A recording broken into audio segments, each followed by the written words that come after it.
கல்வி செய்திகள். செய்திகள் வாசிப்பவர் சிவசக்தி ஸ்டாலின்.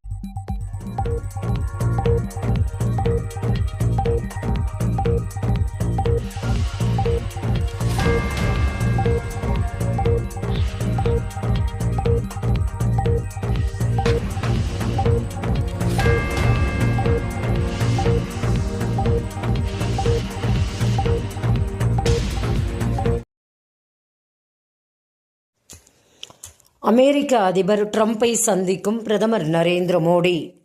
அமெரிக்க அதிபர் ட்ரம்பை பிரதமர் நரேந்திர மோடி சந்தித்து பேசவுள்ளார். பாரிஸில் வரும் 10-11 தேதிகளில் நடைபெறும் AI மாநாட்டில் பிரதமர் நரேந்திர மோடி பங்கேற்கிறார். அங்கிருந்து வரும் 12ஆம் தேதி அமெரிக்கா செல்லும் அவர் 13ஆம் தேதி அதிபர் ட்ரம்பை சந்தித்து பேச்சுவார்த்தை நடத்தவுள்ளார். ட்ரம்ப் பதவியேற்பு விழாவுக்கு பிரதமர் நரேந்திர மோடியை அழைக்கவில்லை என பல்வேறு சர்ச்சைகள் எழுந்துள்ளது குறிப்பிடத்தக்கது. மாணவர்கள் மூலம் மக்களுக்கு காலநிலை விழிப்புணர்வு. முதலமைச்சர் மு.க.ஸ்டாலின். தமிழகத்தில் உள்ள அனைத்து பள்ளிகளிலும் சூழலியல் மன்றங்கள் உருவாக்கப்படும் என முதலமைச்சர் மு.க.ஸ்டாலின் தெரிவித்துள்ளார்.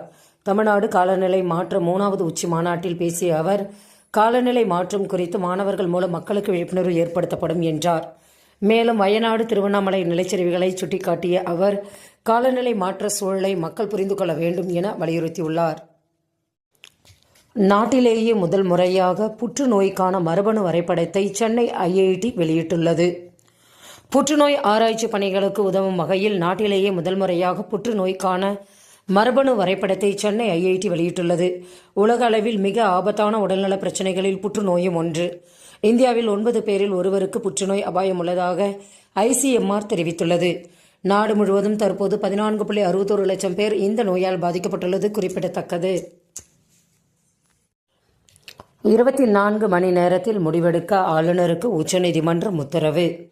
24 மணி நேரத்தில் அரசியல் சாசனப்படி மாநில அரசுடன் ஆளுநர் பேச்சுவார்த்தை நடத்தி முடிக்க உச்சநீதிமன்றம் அதிரடியாக உத்தரவிட்டுள்ளது.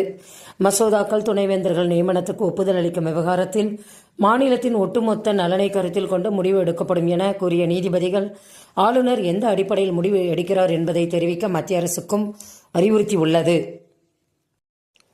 அரசு பள்ளி ஆசிரியர்களுக்கு முக்கிய உத்தரவு. அரசு பள்ளிகளில் ஸ்மார்ட் வகுப்பறைகளை பயன்படுத்தாத ஆசிரியர்களை கண்காணிக்க பள்ளிக்கல்வித்துறை உத்தரவிட்டுள்ளது. தமிழ்நாட்டில் 20,000 பள்ளிகளில் ஸ்மார்ட் வகுப்பறைகள் உருவாக்கப்பட்டுள்ளன.